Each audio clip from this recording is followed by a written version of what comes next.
大家好，我是 Samuel Lee，陪你一起学习在 MCO 期间推出的危机信托 Crisis Trust。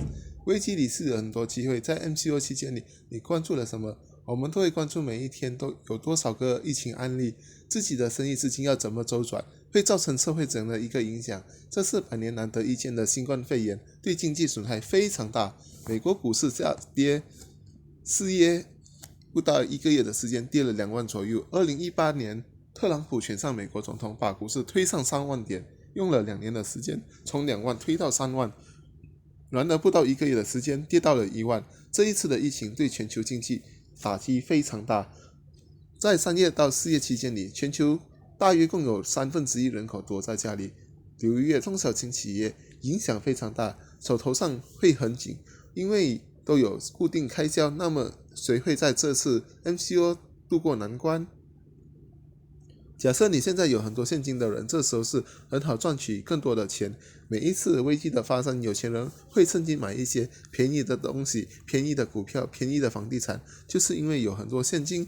每一个人要准备至少6个月到10个月的储备金，就是把一笔钱放在定期存款里，紧急时刻就像现在每个月的开销，每个月用2万，要放12万，在非常紧急时刻可以拿来用。危机不会是一次发生，会一直发生。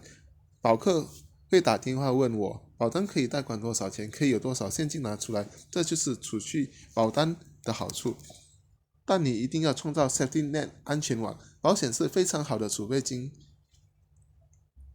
有被动式收入 passive income， 租金有分红，不会出现财务危机。现在有现金就是王，你现在有租金可以做些什么？你会选择买便宜的股票、便宜的房产，还是开一家餐厅，还是把现金都放在 FD 定期存款里？FD 利息降低是马来西亚每一年头等大新闻。会放 FD 主要原因是最安全、最没风险。每一年只要国家银行宣布 FD 降利息，同样所有银行都会降低利息。各报章上都在头条新闻爆出消息，2019年11月掉到2020年5月，一而再再而三的掉，从3.25掉到至今的2%，半年幅度1.25%。那还有什么理财工具是最安全、最没风险，同时还可以有较高的回酬？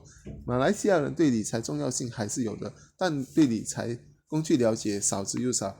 UBB Amanah Berhad 成立于1988年，您放入在 UBB Amanah Berhad 户口里的钱都有1949年信托法令保护。MCO 期间4月1号 UBB Amanah Berhad 设立一个 Crisis Trust 户口，放入的钱期限为2年，第1年、第2年6.5% 到9%，第3年拿回自己的钱。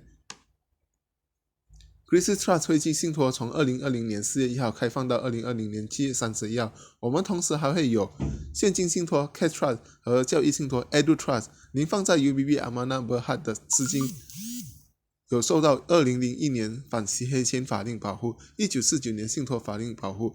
大家可以到 Google 去了解更多有关于 Trust Act 1949、信托1949。